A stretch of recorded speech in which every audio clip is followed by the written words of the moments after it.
Halo teman-teman, perkenalkan saya Abdul Ganibas, peserta Latsar CPNS Angkatan 104 tahun 2022.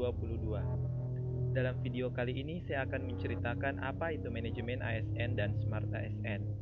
Sebelumnya saya akan menceritakan pengalaman belajar pada agenda 3 yang disampaikan oleh Bapak Abu Bakar Al-Mahdali. Pertama, kami melakukan pembelajaran sinkronos yang diawali dengan doa bersama dan perkenalan diri dari setiap peserta dan pemateri. Kemudian, kami diarahkan untuk tetap aktif dalam berdiskusi, karena kami telah mendapatkan materi ini dalam pembelajaran MOC. Setelah itu, pemateri memberikan penguatan dan pemahaman terhadap materi, dan dilanjutkan dengan sesi tanya jawab dan pemberian tugas di unit masing-masing tempat kita bekerja. Selanjutnya, mengapa seorang ASN harus mengetahui kedudukannya di tempat ia bekerja? Ada beberapa alasan pentingnya seorang ASN mengetahui kedudukannya. Yang pertama, pengalaman masa lalu. Kedudukan atau status jabatan ASN dalam birokrasi selama ini dianggap belum sempurna. Yang kedua, merubah pola pikir ASN. ASN sebagai pelayan masyarakat harus melayani dengan penuh tanggung jawab. Yang ketiga, memahami peran ASN. Dengan mengetahui kedudukannya, ASN akan menjalankan perannya secara profesional. Yang keempat, sumber daya ASN yang unggul. ASN unggul dan selaras dengan perkembangan zaman. Lalu, apa perbedaan ASN dan P3K yang diatur dalam Undang-Undang Nomor 5 Tahun 2014? Pegawai negeri sipil adalah PNI yang memenuhi syarat tertentu diangkat sebagai pegawai ASN secara tetap dan memiliki nomor induk pegawai secara nasional. Sedangkan P3K adalah WNI yang memenuhi syarat tertentu diangkat berdasarkan perjanjian kerja untuk jangka waktu tertentu. ASN merupakan satu kesatuan meskipun berbeda tempat.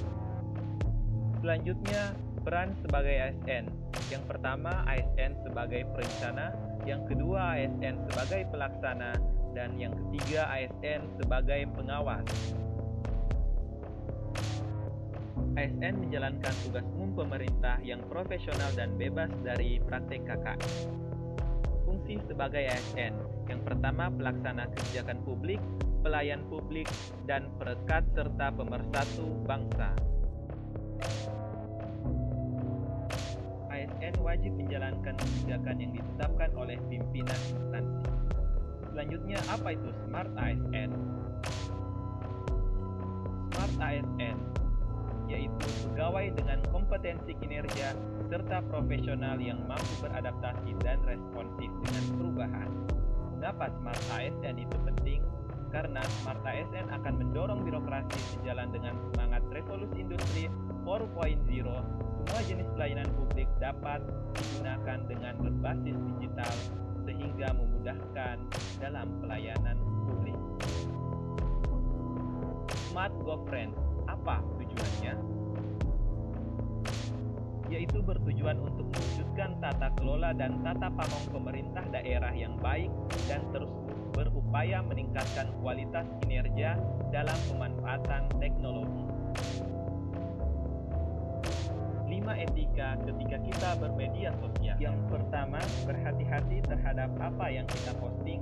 Jangan sampai yang kita posting itu ada data pribadi kita atau data pribadi orang lain. Jangan sampai data kita disalahgunakan oleh orang lain. Yang kedua, bersikap kritis dan berpikir sebelum bertindak, di mana kita harus melihat sumbernya terlebih dahulu, harus memperhatikan bahasanya apakah ini valid atau tidak.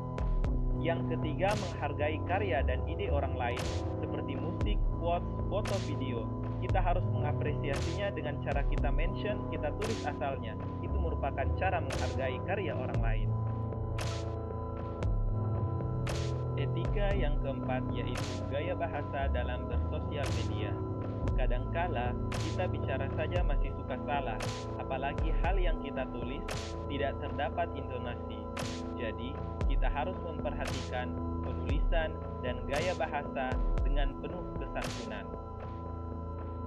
Etika yang kelima membuat akun sosial media dengan jelas.